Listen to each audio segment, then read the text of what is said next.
से उसकी जो असीम शक्ति और ऊर्जा है वो कितना विध्वंसक रूप ले सकती है, ये हम सब लोगों ने देखा है।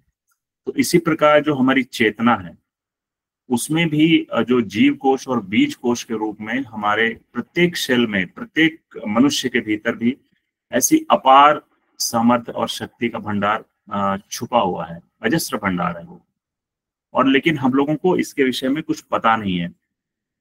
और इसी वजह से क्या होता है कि हमारे अंदर वो सारा सामर्थ्य होने के बावजूद और बाहर सारे सामर्थ्य, सारा वैभव, सारी सुविधा उपलब्ध होने के बावजूद हम सब दुखी रहते हैं और बड़ा ही अवसाद से घिरे रहते हैं। और इसका मूल कारण ये है कि हमारी जो दैन्य दरिद्र और पतन पराभव की जो स्थिति है उसका मूल कारण है हमारी अविद्या और अज्ञानता। हमें पता ही नहीं है कि हम क्यों शोक संतप्त हैं और हम इससे निकलने के लिए क्या कुछ कर सकते हैं।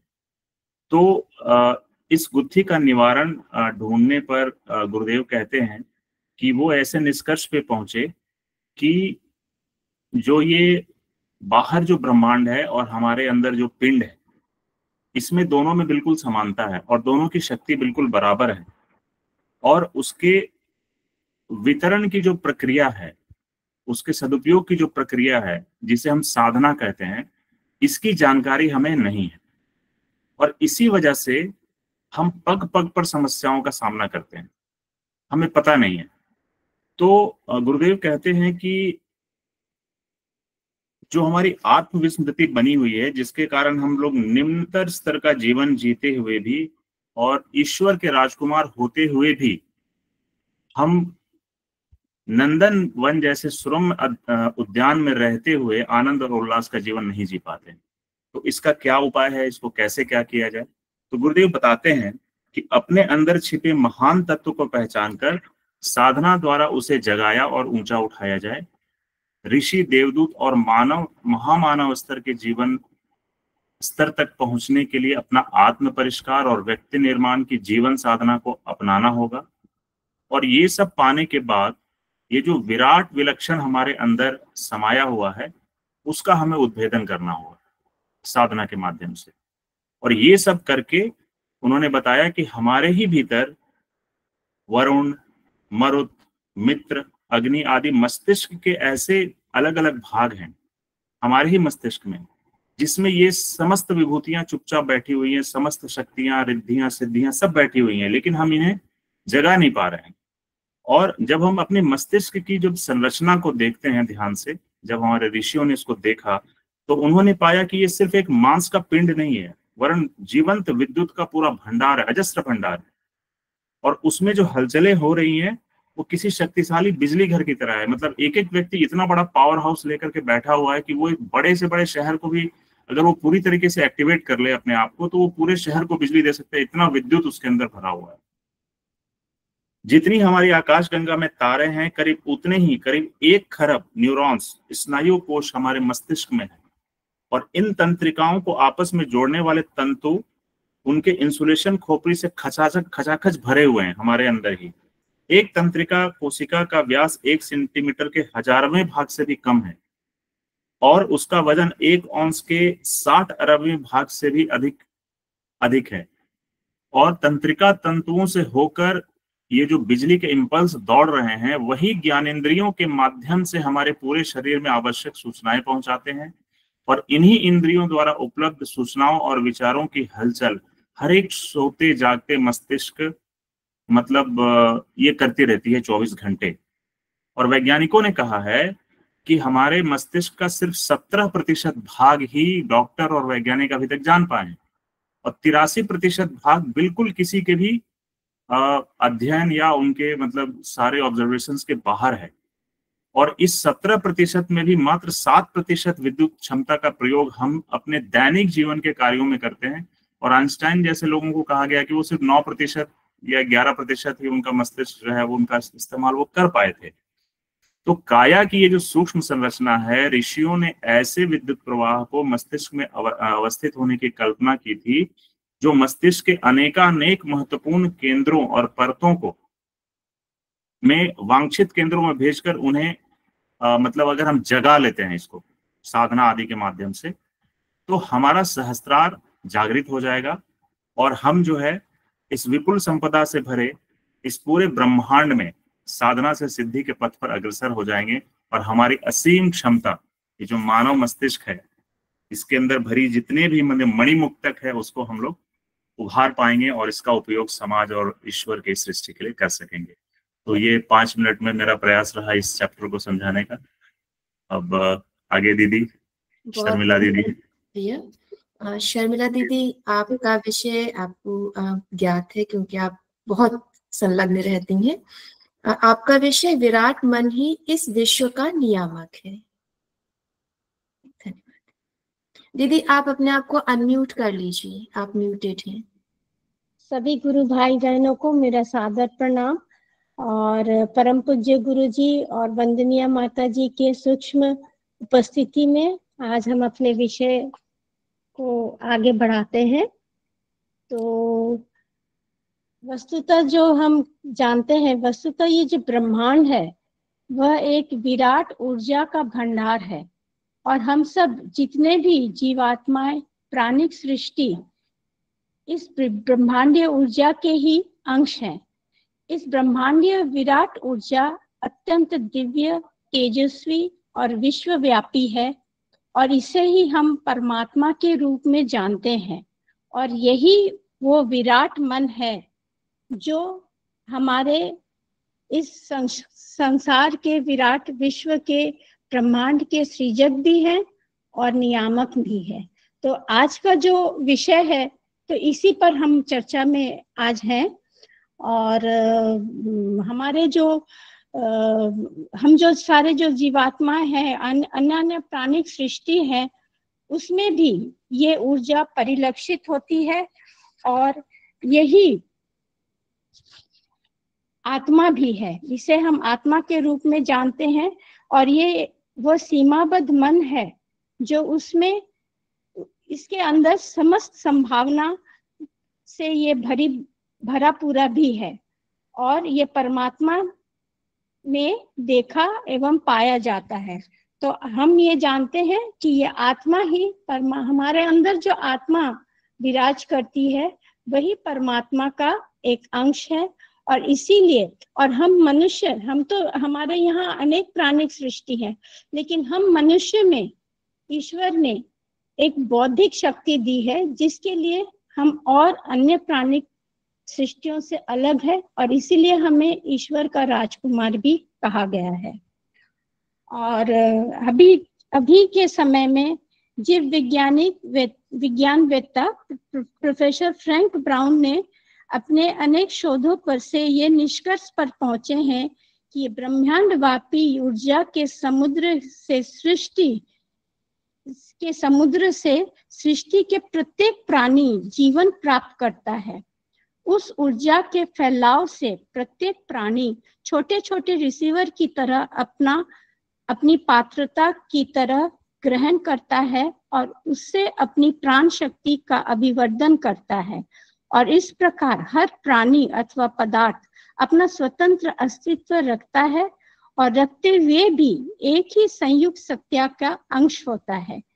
यह ब्रह्मांड व्यापी ऊर्जा ही वस्तुतः हम परमात्मा है और जो प्राण शक्ति हर प्राणी में विराज करती है वही आत्मा है। इससे भिन्नता के बीच एकता के शास्त्र वर्णित सिद्धांत का प्रामाणिकता हमें मिलती है। और हमारे जो प्राचीन ऋषि मुनि थे वह इस तथ्य को पहले ही प्रमाण कर चुके हैं। हमारे शरीर में 4 जाति के प्राणों का निवास है। प्राण, अपान, समान, उदान, व्यान, ये 5 महाप्राण है। और नाग, कुर्म, कृकल, देवदत्त, धनंजय, यह 5 लघु प्राण है। तो ये, और हमारे शरीर में 7 ऊर्जा केंद्र भी है जिसे हम मूलाधार चक्र, स्वादिष्ठान चक्र, मणिपुर चक्र, अनाहत चक्र, विशुद्धि चक्र और सहस्रार चक्र के रूप में हम लोग जानते हैं। तो हमारे ऋषि मुनि ने अपने गहन कठोर योग साधना के माध्यम से इस तथ्य को जाने थे, आविष्कृत किए थे कि अगर हम इन 10 प्राणों को, इन 10 प्राणों का भी इन सभी 7 ऊर्जा चक्र के साथ गहन संबंध है, तो अगर हम इस प्राण तत्व को अपने ऊर्जा चक्र से जागृत करते हैं, तो फिर हमारे अंदर उस परमात्मा, हमारी आत्मा की मिलन उस परमात्मा के साथ संभव होता है। और यही आत्म साक्षात्कार है, और यही आत्म साक्षात्कार का एक सीधा रास्ता है। तो हमारे शरीर में, जैसे हमारे इस पृथ्वी में 2 ध्रुव है, उत्तरी ध्रुव और दक्षिणी ध्रुव। तो इसका जो ये बहुत बड़ा एक मैग्नेटिक, वस्तुतः ये ब्रह्मांड भी एक बहुत बड़ा इलेक्ट्रोमैग्नेटिक फील्ड है, हमारा शरीर भी एक इलेक्ट्रोमैग्नेटिक फील्ड है, और इसका हमारे शरीर का जो उत्तरी ध्रुव है वो सहस्रार है, और जो दक्षिणी ध्रुव है वो मूलाधार चक्र है। तो मूलाधार चक्र में हमारा जो ऊर्जा जो छिपी हुई है, जो ऊर्जा है, वह एक कुंडली के रूप में रहता है, और सहस्रार से जो ऊर्जा आती है वो वस्तुतः अमृत है। तो अमृत हमारा ये मूलाधार चक्र को जगाने की, जो हमारे ये चक्र को जगाने की जो विज्ञान है, उससे हमारे मुनि ऋषियों ने अपने घोर तपस्या से, योग तपस्या से जाना था, उस पर नियंत्रण पाया था। आविष्कारी सिर्फ किया नहीं था, उस पर उनका पूरा नियंत्रण था, और उन्होंने हमें ये बताया कि ये संभव है कि अगर हम अपने चक्रों को जागृत करें, तो हमारे अंदर जो 3 नाड़ियां हैं, मेन जो 3 नाड़ियां हैं, ईडा, पिंगला, सुषुम्ना, तो सुषुम्ना से ये ऊर्जा शक्ति कुंडलिनी के रूप से ऊपर बढ़ती है और अंततः जाके सहस्रार से मिलती है, और यही परम ब्रह्म की प्राप्ति है, और यही हमें अतः शांति, अनंत आनंद, अतः शक्ति का महासागर यही है, और आत्मा से परमात्मा का एकात्म होने का यही एकात्म होना यही है, और यही अद्वैत भी है, और यही हमारे वेदांत का सिद्धांत भी है, और ये बिल्कुल वैज्ञानिक अध्यात्म है, जिसे हमारे गुरुजी अपने, हम सब बहुत बहुत भाग्यशाली हैं जो हमें ऐसे गुरु मिले हैं जो इस ऋषि परंपरा को जागृत किया, हम सबको जन जन में इसको पहुंचाया, और हमें भी प्रेरित किया कि हम भी जागृत आत्मा बने। बस यही, इतना ही मुझे कहना था भैया, मुझे इतना ही समझ में आया, और मैं इतना ही बोल पाई भैया। बहुत बहुत धन्यवाद दीदी। विराट ही परमात्मा है, वही हमारे नियामक है, सृष्टा भी है। जी, आपने बहुत आसान तरीके से आत्मा और परमात्मा के या व्यक्ति के व्यक्तित्व को विशाल करने का तरीका बताया। धन्यवाद दीदी। इसी क्रम में आगे बढ़ते हुए माधुरी दीदी से निवेदन है। माधुरी दीदी, आपका विषय चेतना की उदात्तीकरण प्रक्रिया।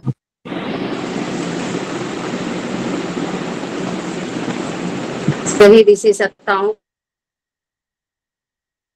दीदी आप म्यूट हो गए हैं।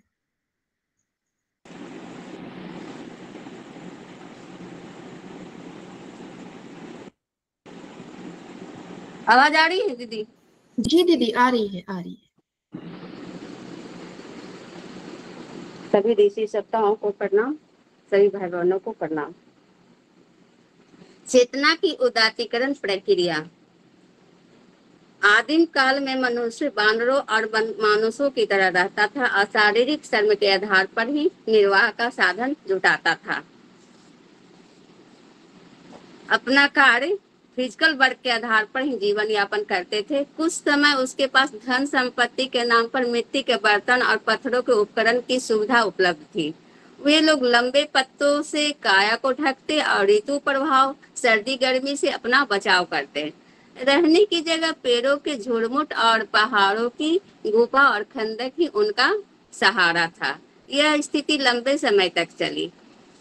कालांतर में इच्छा शक्ति जागी तो प्रगति की कामना जगी तो बुद्धि के कल पुर्जे अधिक सक्रिय हो गए। जैसे जैसे बुद्धि और इच्छा सक्रिय हुआ, अग्नि जलाना, पहिए बनाना, कृषि करना, पशुपालन, आवास खड़े करना, एक छोटा गांव तैयार करना, जीवन की सफलता पूर्वक सुखमय और संतोषजनक ढंग से जीने की ज्ञान और कला को सीखा।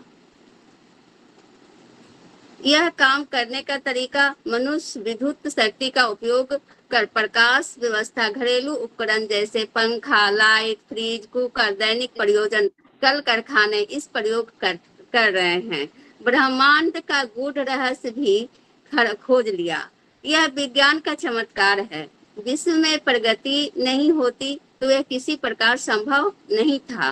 वन मानुषों की बिरादरी से आगे बढ़कर सृष्टि का मुकुटमणि बनने की स्थिति तक पहुंचना संपदा, सुविधा और साधनों के आधार पर उसके सामने खड़े होते हैं।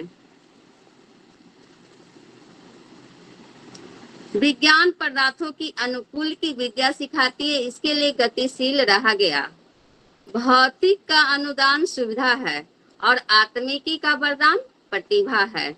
सुर दुर्लभ जीवन सौभाग्य के स्वरूप उद्देश्य और सदुपयोग पर निरंतर विचार करना चाहिए, जिससे कुसंस्कारी मान्यताओं के मायाजाल को तोड़कर असीम के साथ जोड़ने की स्वतंत्रता मिल सके। यही परम पुरुषार्थ है।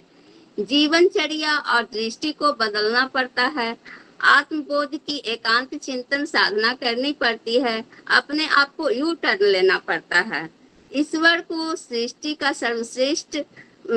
ने मनुष्य को सृष्टि का सर्वश्रेष्ठ प्राणी बनाया है। और यहाँ बता रहे हैं गुरुदेव, वसुधैव कुटुंब की नीति ही धर्म और अध्यात्म रूपी दो पहियों की मध्यवर्ती धुरी है, जो सब में अपने को और अपने में सबको देखते हैं। दृष्टिकोण बदलने का एक ही उपाय है कि हम अपने अंतःकरण को सुसंस्कारी बना लें। हमारे अंदर जो भी कसाय कलमश है उसे दोष दुरुन को नियमित रूप से धोते रहें।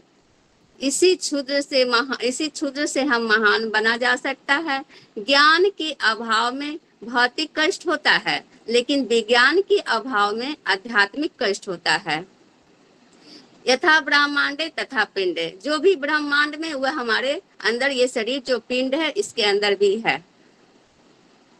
अपने अंदर के दोष दुर्गुणों और कुसंस्कार को हटाना, यही पर्सनालिटी डेवलपमेंट है। और गुण, कर्म, स्वभाव, आदर्श चरित्र, श्रेष्ठ चिंतन, शालीन व्यवहार हमारा होना चाहिए। स्वाध्याय, सत्संग, सेवा और साधना, ये हमारे जीवन के 4 पिलर हैं। चिंतन और मनन के आज पूरे दिन क्या किया, क्या गलत किया, जो गलती हुआ उसको दोबारा नहीं रिपीट करना, ये सब रोज करना चाहिए। चिंतन और मनन गुरुदेव यहाँ पर यही बता रहे हैं। चेतना, जागरूक होने की अवस्था जिसमें व्यक्ति अपने अस्तित्व, विचारों, भावनाओं और परिवेशों के प्रति जागरूक होते हैं।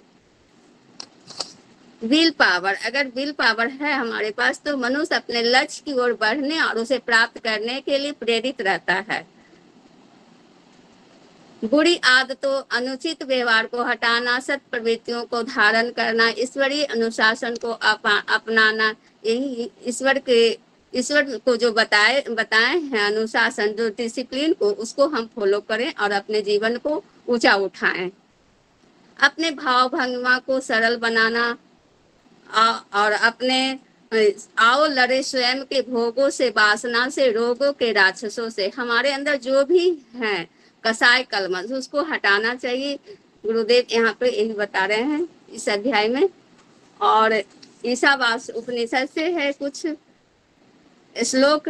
असुरिया नाम ते लोका अंधे न तम सावृतः तास्ते प्रीत्याभ्यगच्छन्ति एके चात्मनो जनाः। इसमें बताते हैं, गुरु लिखा हुआ है इसमें कि अज्ञान से अज्ञान, ज्ञान का ही नाम नहीं है। इसलिए मनुष्य को आत्म साक्षात्कार का सदैव प्रयत्न करना चाहिए और सांसारिक विषयों से मुख मोड़कर परमात्मा चिंतन में जीवन लगाना चाहिए। जो ब्रह्म सर्वत्र व्यापक है, जिसका पूर्व मंत्र व्याख्यान किया गया है।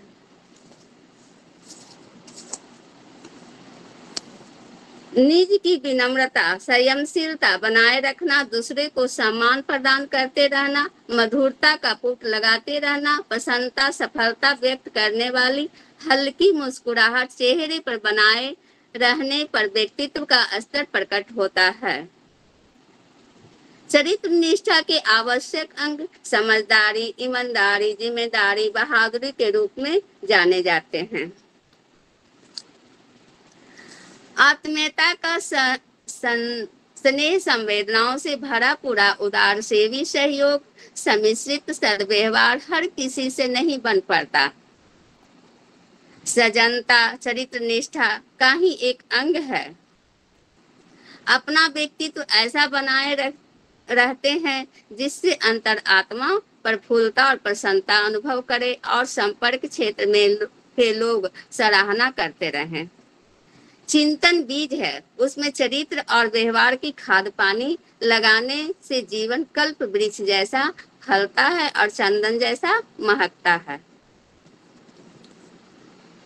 जहाँ कुसंस्कारों का उन्मूलन करके सुसंस्कारों को आरोपित कर लिया गया, वहाँ चिंतन, चरित्र और व्यवहार के सभी स्तर आदेशों से भरे पूरे रहते हैं।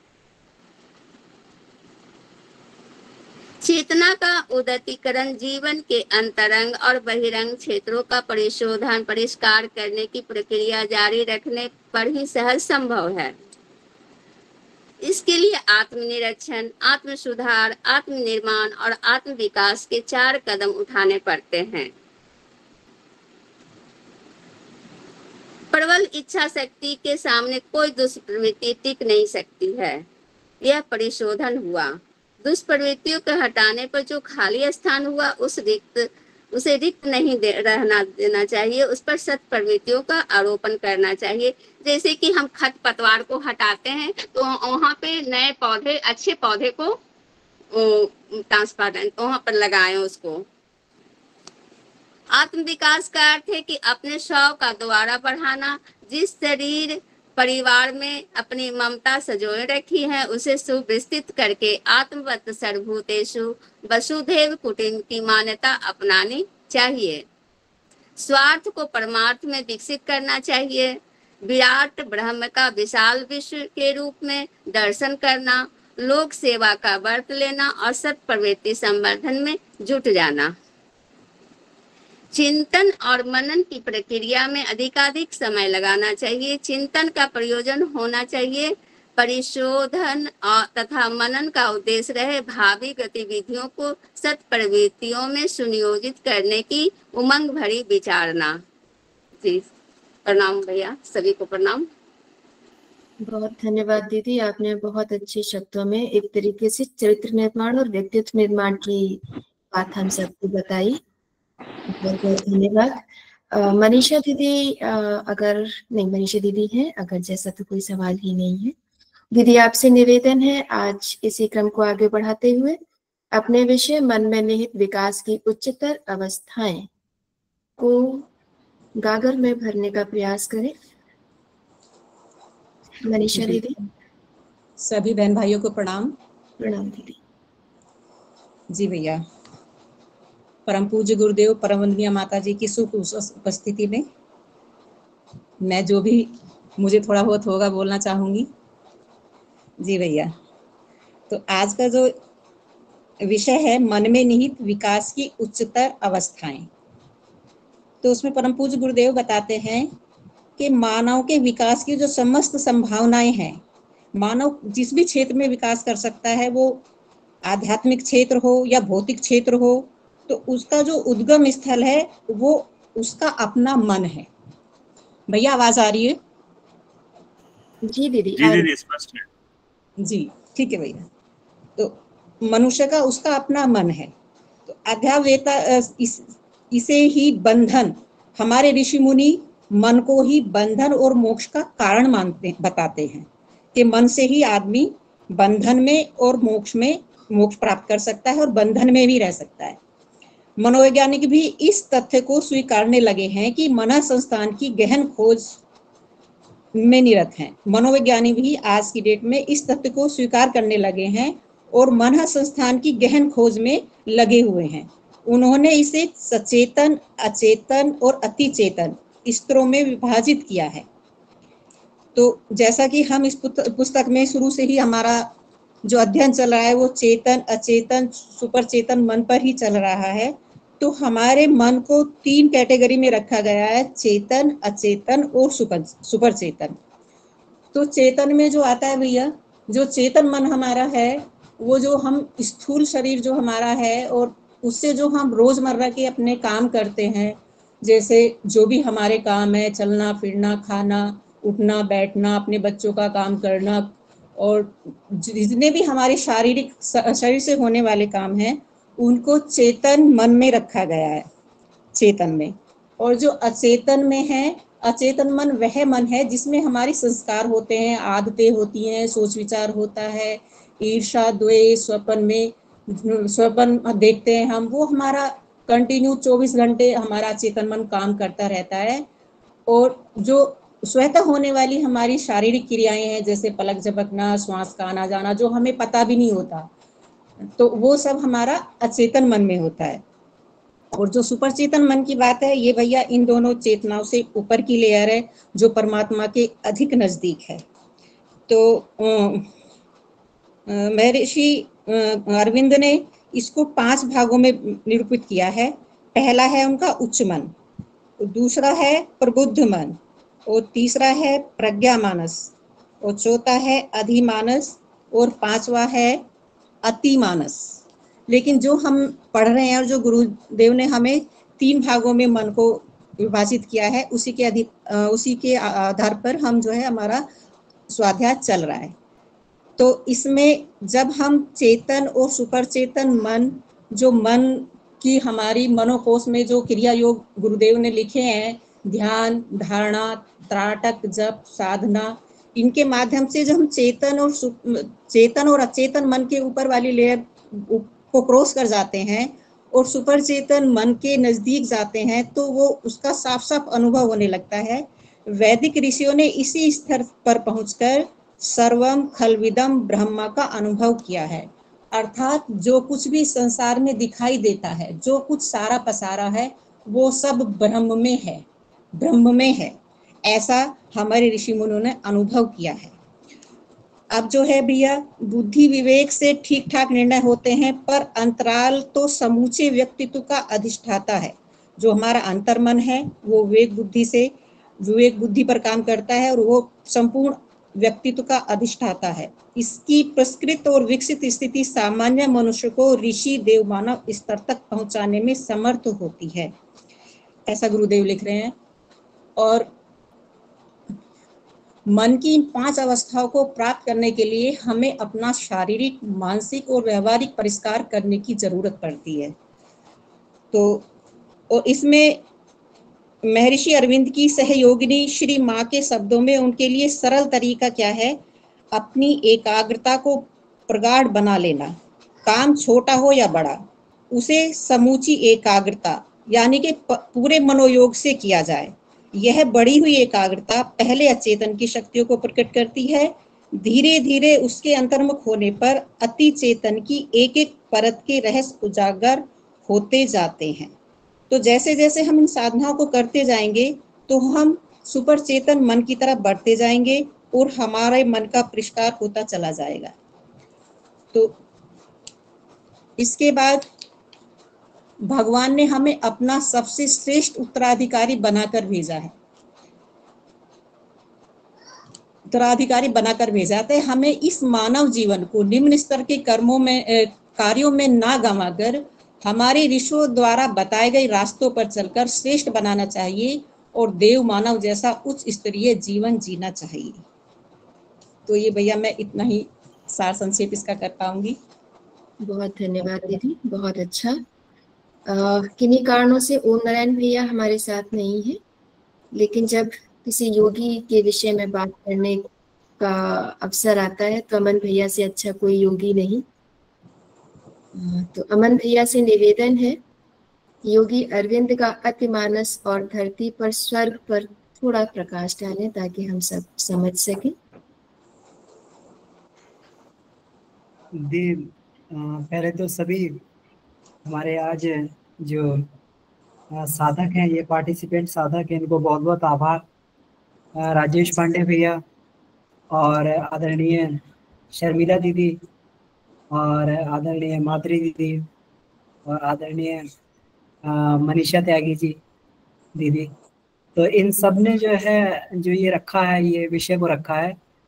अब इसको कह सकते हैं, इसको देख के इस विषय को कहा जा सकता है कि इतनी तैयारी इसमें की गई है। हमें तो लगा कि सभी ने काफी इसमें बहुत बहुत तैयारी की है। इतनी सिंसियरिटी से गुरुदेव का साहित्य का स्वाध्याय करना, और इसमें बहुत सारी चीजें ऐसी थी। इसका फायदा क्या हो रहा है? अब देखिए, मैं व्यक्तिगत रूप से आपको इसका फायदा बताता हूँ, अपने लिए बताता हूँ मुझे क्या फायदा हुआ है इसका।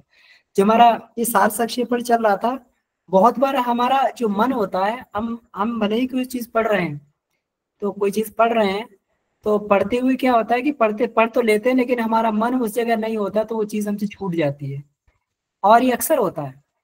तो रिवीजन में एक बहुत अच्छा तथ्य हमारे ये सामने आया कि ये जो है एक बहुत अच्छा, जो मेरे दिमाग से छूट गया था, ये माधुरी दीदी ने भी रखा, चिंतन और मनन की प्रक्रिया में अधिकाधिक समय लगाना चाहिए, है ना। चिंतन का हम लोग कहते हैं चिंतन मनन करना चाहिए, लेकिन वास्तव में चिंतन मनन है क्या? गुरुदेव ने कितना अच्छे से इसको बोल दिया, और ये हमारे छूट गया था। चिंतन का प्रयोग होना चाहिए परिशोधन तथा मनन का उद्देश्य रहे भावी गतिविधियों को सत्प्रवृत्तियों में सुनियोजित करने की उमंग भरी विचारणा रहनी चाहिए। तो ये जो कितना बढ़िया, और इसमें ये कहा कि श्रद्धा विश्वास अध्यात्मवादी तत्व दर्शन के रूप श्रद्धा विश्वास की उत्कृष्टता, श्रद्धा विश्वास को उत्कृष्टता के ढांचे में ढालना चाहिए। इसके लिए गुरुदेव ने सूत्र दे दिए, स्वाध्याय सत्संग सेवा साधना। तो ये बहुत सारे इसमें, और भी जो शर्मिला दीदी ने भी बोला या राजेश भैया ने बोला, बहुत सारी चीजें जो इसमें ऐसी आई जो अपने से छूट गई थी, लेकिन ये हो चुका था। तो बहुत बहुत आभार इसके लिए आज के। और एक नया ये प्रयोग था, और पहली बार राजेश भैया ने बिल्कुल व्यवस्थित तरीके इसको, कितना बढ़िया व्यवस्थित तरीके से इसको ये रखा है, तो इसके लिए राजेश भैया का बहुत बहुत आभार। ये पहला प्रयोग था, पहला प्रयोग हमेशा कठिन रहता है, लेकिन बहुत ही व्यवस्थित रूप से भैया ने रखा है, इसके लिए जो है बहुत बहुत आभार राजेश भैया का। और दूसरा अर्चना दीदी का, अर्चना दीदी कितने बढ़िया से इसका जो होस्टिंग कर रही है, कितने बढ़िया से इसको ये कर रही है, तो इसके लिए बहुत बहुत आभार अर्चना दीदी का भी। और दीदी ने योगी की बात कही है, तो दीदी ऐसा नहीं है, आप जो है बहन है और इसलिए जो है आपका सहज स्नेह है, आपने मुझे इतनी बड़ा वो दे दिया है, लेकिन ऐसा कुछ नहीं है। हम सभी लोग स्नेह नहीं है, ये हमने आपको देखा है।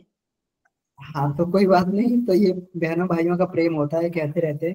हम सब लोगों में ऐसी प्रतिभाएं छुपी हैं, बहुत सारे ऐसे लोग हैं।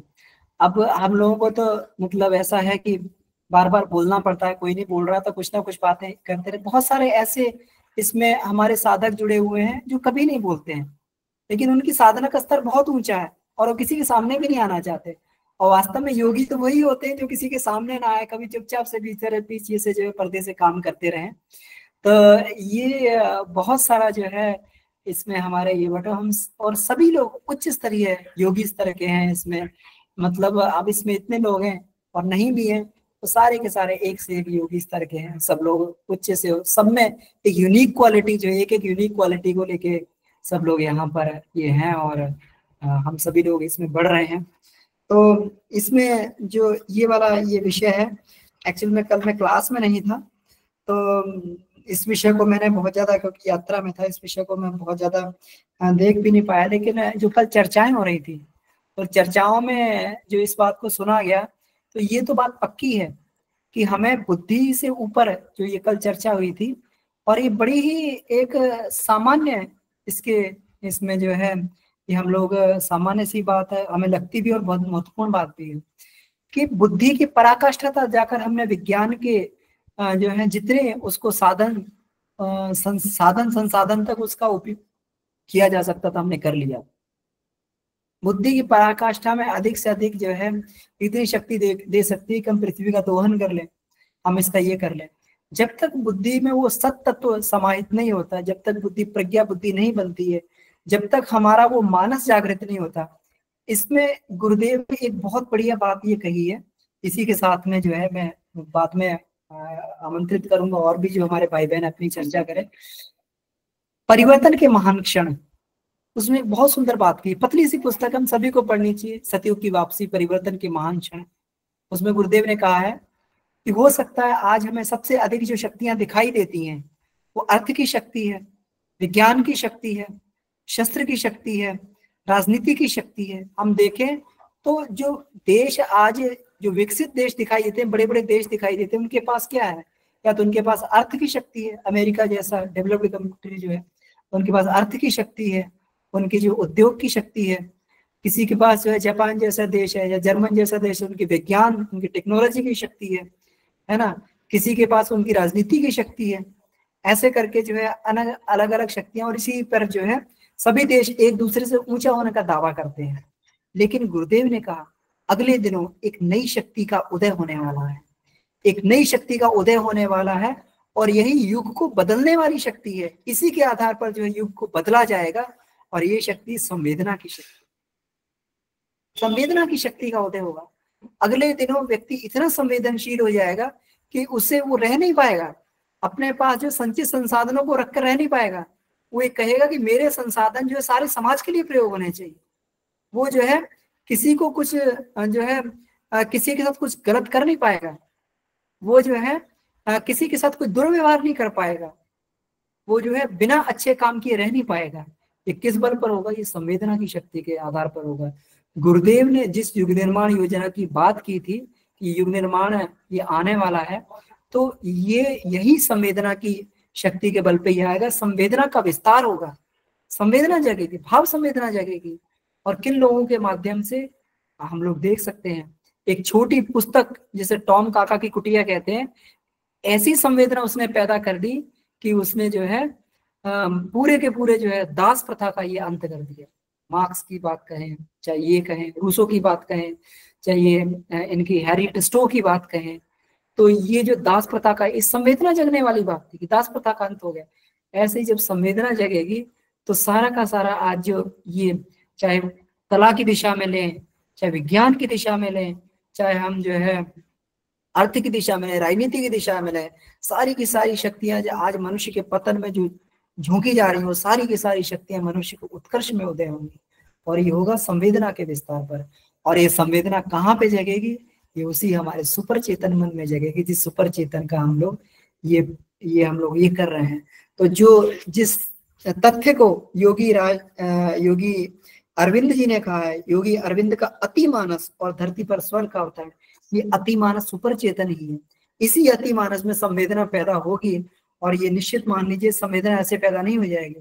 तो पिछले चैप्टर में हम लोगों ने ये चर्चा की थी कि किसी भूमि में कोई बीज को पैदा करना हो तो उस भूमि की जुताई करनी पड़ती है, गुड़ाई करनी पड़ती है, वहां पर खाद डालनी पड़ती है, वहां पर उर्वरक डालना पड़ता है, वहां पर जो है तरह तरह के संस्कार उस भूमि में करने पड़ते हैं, तब वो भूमि उस लायक होती है कि उसमें कोई बीज पड़े तो उसमें पल्लवित हो जाता है। आज जो लोग भी स्वाध्याय में जुड़े हुए हैं, सत्संग में जुड़े हुए हैं, जो लोग जो है इसमें साधना में लगे हुए हैं, सेवा में लगे हुए हैं, उन सभी की मनोभूमि जो किसी ना किसी माध्यम से उन सभी की मनोभूमि उपजाऊ हो रही है। और जिस दिन आप विश्वास मानिए, एक दिन भैया कह रहे थे कि भैया हम जो काम कर रहे हैं कि गुरुदेव का काम है, यही सबसे बड़ा गुरुदेव का काम है। यहाँ बैठकर इस मंच पर बातें करना है कोई सामान्य बात नहीं है, ये विचार क्रांति है। इतने लोगों की जब विचार शक्ति समन्वित रूप से पूरे ब्रह्मांड में ये लहराएगी तो हजारों असंख्य गुना होकर कितने लोगों के विचारों को बदलती हुई चली जाएगी। ये विचार शक्ति जो है कोई सामान्य चीज नहीं है, कितने लोगों को बदल सकती है जब इतने लोग थॉट्स को अलाइन करके जब ये आगे बढ़ेंगे।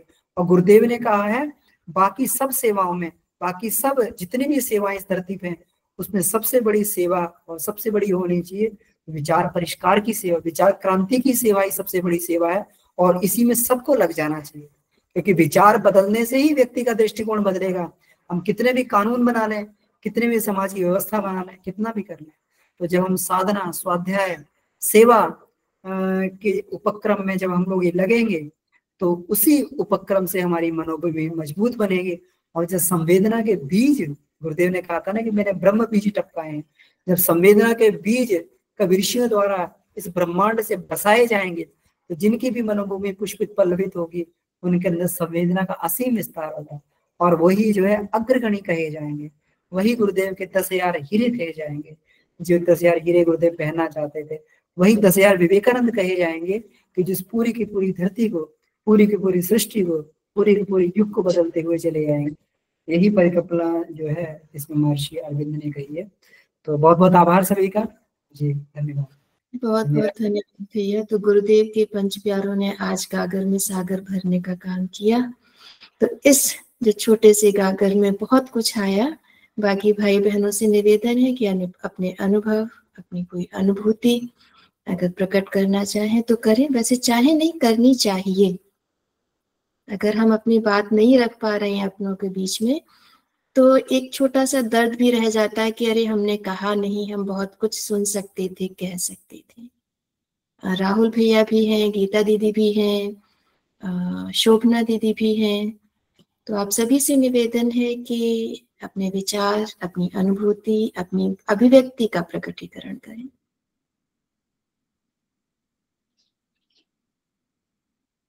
जी धन्यवाद दीदी। ये अभी अमन भैया से मार्गदर्शन मिला मुझे थोड़ा सा, तो अभी मैं थोड़ा बोल लेता हूँ, जब तक कोई हैंड रेज नहीं करता है फिर मैं जो है उनको अवसर देने का प्रयास करता। तो अभी अमन भैया से जूम मीटिंग में जो क्लास चल रही थी उसमें मार्गदर्शन मिला, तो एक बहुत महत्वपूर्ण बात भैया ने बताई कि हम लोग जो साधना से ऊर्जा अर्जित करते हैं उसको संरक्षण की भी आवश्यकता पड़ती है। कई बार ऐसा होता है, और भैया आपने बिल्कुल सही बिंदु पकड़ा, मेरे साथ अक्सर ऐसा होता है कि कि जब मैं साधना की जो ऊर्जा मिलती है, बहुत काम करने को मन करता है, बहुत कि इधर से भी ये भी काम कर लूँ, वो भी काम कर लूँ, तो अक्सर ऐसा होता है कि मैं घरेलू कार्यों में या अपने ऑफिस के कार्यों में बहुत तन मात्रा के साथ पूरे तन्मय होकर के उसमें लग जाता हूँ, और इससे कहीं ना कहीं जो साधना से शक्ति मिली हुई है वो कुछ ही समय में धीरे धीरे क्षय होने लग जाती है। क्योंकि जितना हम लोग समाज में या परिवार में या ऑफिस में जितना हम लोग आगे बढ़ के कार्य करने लग जाते हैं, तो उससे अधिक कार्य और दूसरों की अपेक्षा और ज्यादा बढ़ जाती है।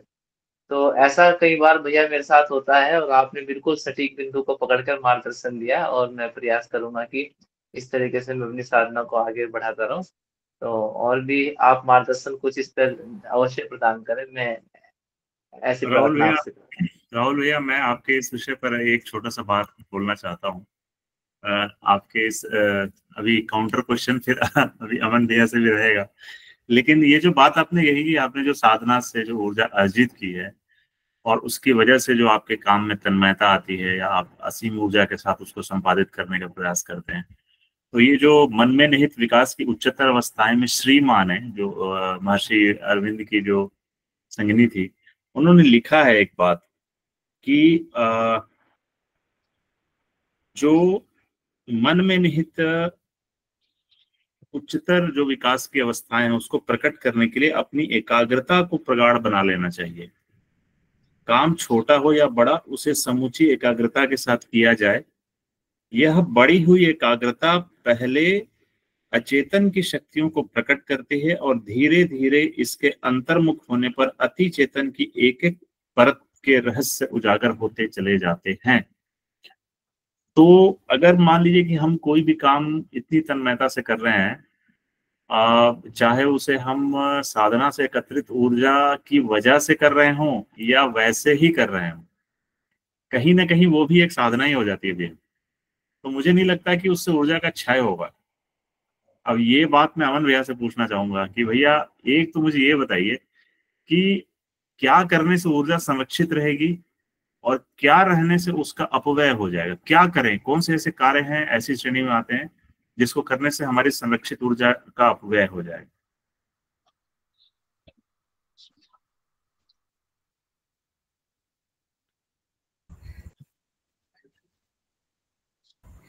भैया आपने बड़ा ही कठिन प्रश्न पूछा है। ये साधक को अपने विवेक पर ये करके करना पड़ता है। देखिए, हम वास्तव में बात बिल्कुल ठीक है, राहुल भैया ने बिल्कुल सही कहा, और ये होता भी है कि हम लोगों को जब ऊर्जा मिलती है तो हमारा आउटपुट संसार के कामों में बहुत बढ़ जाता है। हम लोग बहुत अधिक उसमें जो है और रस लेना भी चाहिए, एकाग्रता पूर्ण काम करना भी चाहिए, ये सब होना चाहिए।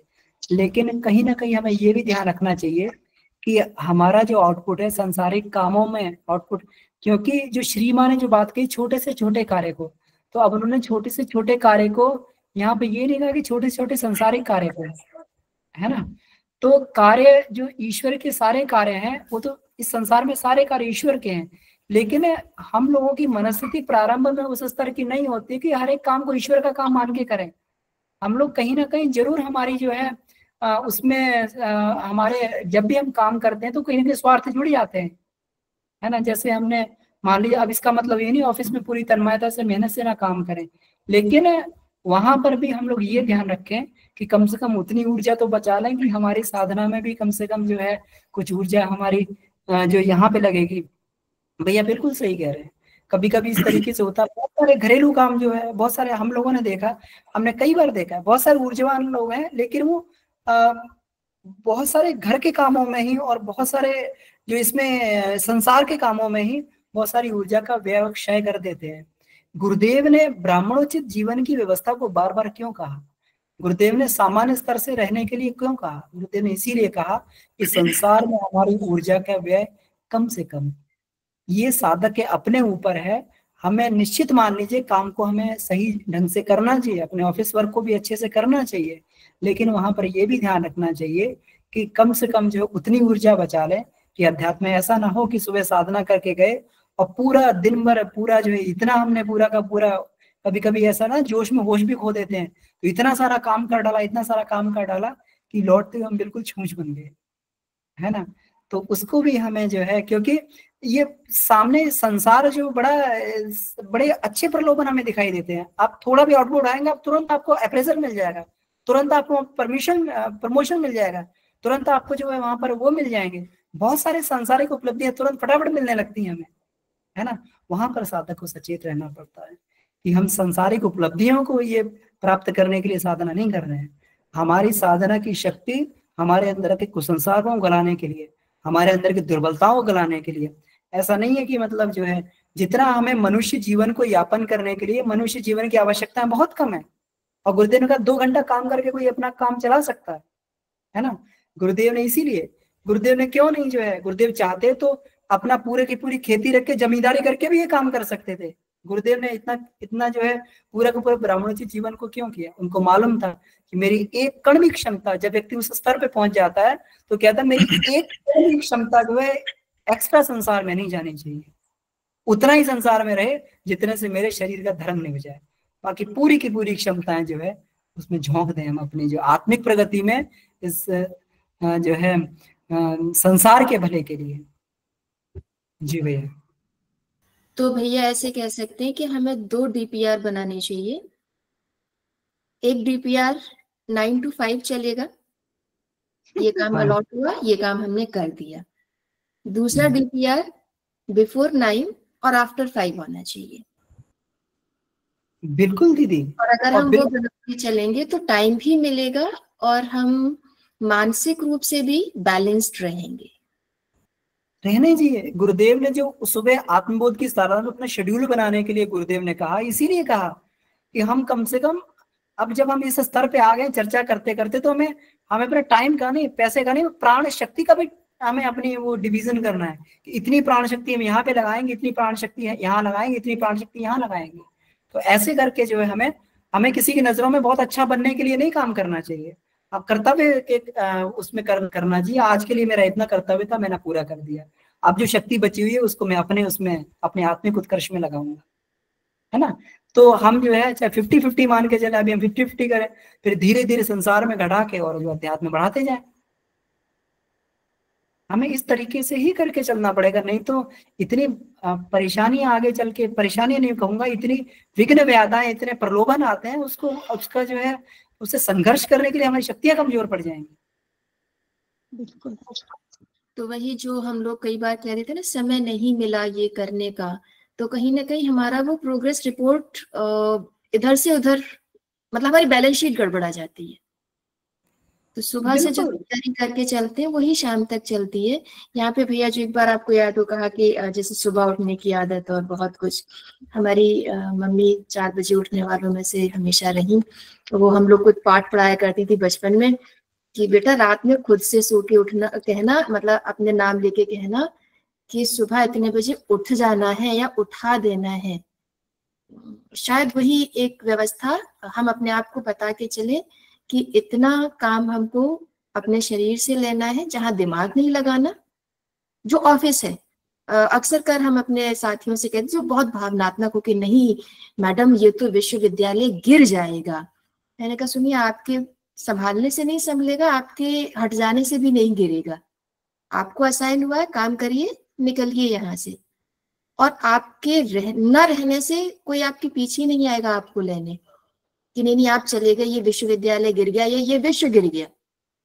लोग आएंगे, लोग चले जाएंगे। तो आप ठीक है, कोई क्वेश्चन मार्क ना लगा पाए कि आपने काम नहीं किया, उतना कर दीजिए। बाकी अपना देखिए कि आपका जीवन किस तरफ जा रहा है। तो एक छोटा सा कि हम सुबह से ही तैयार हो जाते हैं कि इतने बजे से इतने बजे तक ये काम करना, बाकी 5 बजा स्विच ऑफ। और अपनी जो भी हमने अपना आध्यात्मिक रखा है या किसी को कुछ समझाना है, सुनना है, कई बार लोगों को सुनना भी बहुत कुछ काम कर जाता है। तो इन सब में भी हम अपना समय लगा सकते हैं थोड़ा सा। बिल्कुल। अब हमें मतलब कामचोरी नहीं करनी चाहिए कहीं पे, लेकिन हमेशा अपने, क्योंकि आजकल मैंने देखा है लोग बहुत इमोशनल हो जाते हैं, है ना, उसके प्रति जो है कि इससे हमें बहुत बड़ा अप्रेजल मिलेगा, इससे वो बहुत कुछ ये होगा ये होगा। तो वो सारी चीज में भी हमें अपना विवेक, अपना संतुलन बना के चलना है। जी प्रहलाद जी भाई साहब। भाई साहब समूह को मेरा सादर प्रणाम। अभी 2-3 दिन पहले प्रेमानंद जी महाराज का सुन रहे थे, तो उन्होंने बताया कि धर्म युक्त कर्म भी एक बहुत बड़ी साधना है। धर्म युक्त कर्म, तो इसको हमने फील किया जब अपने सर्विस पीरियड में थे। तो घर से सोच के चलते थे कि आज कुछ नया करने का मिले तो बहुत अच्छा। न मुझे ओवर टाइम मिलने की बात थी और न आत्मसंतुष्टि के अलावा कुछ नहीं। और प्रयास हमने किया। कभी कभी मित्र टोका भी करते थे, क्या सैलरी उतनी मिल रही है, ये एक्स्ट्रा काम क्यों करने जा रहे हो। हमने कहा कि भाई आत्मसंतुष्टि हमको मिलती है। कोई पैसेंजर आ गया, वो बोला कि अच्छा गार्ड साहब ये गाड़ी जालंधर कितने बजे पहुंचेगी। तो उस समय इतना मोबाइल प्रचलित नहीं था, उसको टाइम टेबल देख के फिर उसको बताते थे। लोग कहते थे कि क्या कर रहे फालतू, उसको बोल देते कि इंक्वायरी में जाके पूछ लो। लेकिन हमने उसको बता दिया और तो उसको भी संतुष्टि हुई और हमको आत्मसंतुष्टि हुई। तो अपने काम में तन्मयता भी हमको लगता है कि बिना किसी अगर स्वार्थ के अगर हम तन्मय होकर काम कर रहे हैं तो ये भी एक साधना से कम नहीं होगा। और इसमें हमको लगता नहीं है कि इसमें ऊर्जा का विशेष क्षरण हो। ऐसा भी होता था कि हम लोग का तो एबनॉर्मल शेड्यूल था, तो ट्रेन में ही कभी कल सुबह के समय अगर ट्रेन चल रही है तो उसमें बैठे बैठे मानसिक जप कर रहे हैं। लेकिन ध्यान एक तरफ वो भी है कि जो हम जॉब कर रहे हैं उसमें कोई कमी ना आ जाए। ट्रेन किसी कर्वेचर पर है, वहां पर मानसिक जप चल रहा है, लेकिन उठ के ट्रेन को अपनी देख के फिर अपना दरवाजा बंद करके फिर अपना मानसिक जप चालू रखते थे। तो हमको नहीं लगता है कि अगर स्वार्थ नहीं हो तो इसमें ऊर्जा का क्षरण होगा। हमने तो यही समझा है। बाकी अब धन्यवाद।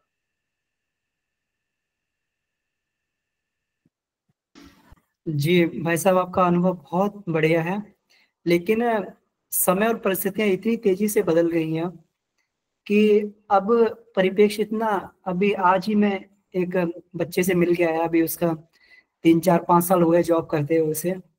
वो अपना काम में उसको इतना ज्यादा उसमें जो है केवल कि इसमें हमें अपने बॉस को खुश करना है, अपने ये करना है, सिंसेरिटी होती है बच्चों में, है ना। तो लेकिन कभी कभी जो है बाहर का समाज भी सिंसेरिटी का दोहन करने लगता है। आज उस बच्चे से मिले तो वो इतना, उसने रात दिन इतना काम किया कि उसकी आंख की पुतली में स्वेलिंग आ गई। दिन रात उसके लैपटॉप के सामने बैठ के और उसकी आंख की पुतली में स्वेलिंग आ गई, और अब उसका जो है धीरे धीरे कह रहा है कि अभी अगर इसका ट्रीटमेंट सही नहीं हुआ तो ब्लाइंडनेस की तरफ चली जाएगी। तो मेरे कहने का मतलब यही है कि हमें हमेशा विवेक के दृष्टि से काम करना है, कि क्योंकि सबका दृष्टिकोण उस स्तर का नहीं होता है कि हमें परमात्मा के लिए काम कर रहे हैं, है ना। हमेशा परमात्मा के लिए धर्म युक्त जब काम किया जाता है तो हमारी ऊर्जा को बढ़ाता है, और काम का तरीका भी होता है। हर एक काम जो है उसमें ये होता है, जैसे आपने बताया वो ठीक है, जैसे आपने बताया किसी को कि उसमें जो है ये ट्रेन का समय बता दिए, तो इस तरीके के मौके हमारे काम में आते रहते हैं। लेकिन हमें अपनी विवेक बुद्धि को प्रयोग करके, क्योंकि आज जिस तरीके से ये सब चल रहा है, जिस तरीके से व्यक्ति गला काट स्पर्धा वाली बात चल रही कि मैं रात दिन जो है एक करके कैसे अपना जो ये व्यक्ति जॉब लगते ही जो है जीवन में सारी लग्जरी को ये करना चाहता है ना। सारी लग्जरी आज बैंक भी इतना वो सब लोन दे देते हैं तुरंत, आप जॉब लगते ही जो है फ्लैट को भी लेना चाह रहा है, गाड़ी को भी लेना चाह रहा है, और वो भी लेना चाह रहा है, उसमें सारी लग्जरी वो एक साथ ही खरीदना चाहता है। तो ऐसे में क्या होगा, वो अपनी क्षमताओं का दोहन करना चालू कर देगा। तो उसमें जो है हमें हमेशा सावधान सतर्क रहना। आज का युवा जो है अति भौतिकतावादी वाली इसमें ये चलता चला जा रहा है। पिछले जो लोगों में बाय डिफॉल्ट अध्यात्म होता था, लेकिन आज जो है हम लोग को बड़ा ये सावधान रह के ये देखना पड़ेगा, क्योंकि अध्यात्म हमारे कम से कम जीवन में नहीं है। हम लोग पश्चिम की तरीके से उन्होंने केवल जो सांसारिक जीवन को ही भौतिकतावाद को ही श्रेय बनाकर उसी को जो है कहीं ना कहीं वो भगवान की पूजा मानते रहे, और आज वो लोग कहाँ पहुंच चुके हैं हम लोग जानते हैं। तो कम से कम हम लोग ना वो बन जाए, आज वो लोग तुरंत फिर अध्यात्म की तरफ लौट रहे हैं। तो इस चीज को बड़ी गंभीरता से हमें इसको विचार करके चलना पड़ेगा। ये बिल्कुल सही बात है कि आप लोग जिस समय में थे आपने परमात्मा की पूजा मान के काम किया और आपकी ऊर्जा को बढ़ाने वाला था, लेकिन आज का परिप्रेक्ष्य बिल्कुल बदल चुका है। इस चीज को हमेशा हमें ध्यान में रख के चलना पड़ेगा। जी धन्यवाद, सभी का समय हो गया है। तो अभी से बता देते हैं, अगले शनिवार के लिए प्रसून दुबे भैया जी की टोली तैयार रहेगी। प्रसून भैया अपनी टीम को अवगत करा दीजिएगा, कल से अपना अपना विषय चुनना शुरू कर दें, या आप ही नियत कर दीजिएगा, ताकि शनिवार रोटी जली क्यों वाली स्थिति नहीं होगी। हम पढ़ाई फेरते रहेंगे और हमें पढ़ाई याद होती रहेगी। तो गुरुदेव के सभी पंच प्यारों को प्रणाम, आभार, प्रहलाद भैया को आभार, राहुल भैया को आभार। इसी के साथ आज की कक्षा का समापन करते हैं। ओम शांति शांति शांति। शुभ रात्रि। कल सभी लोग पुनः मिलेंगे। धन्यवाद। सभी दीदी लोगों को प्रणाम, भैया लोगों को प्रणाम। शुभ रात्रि।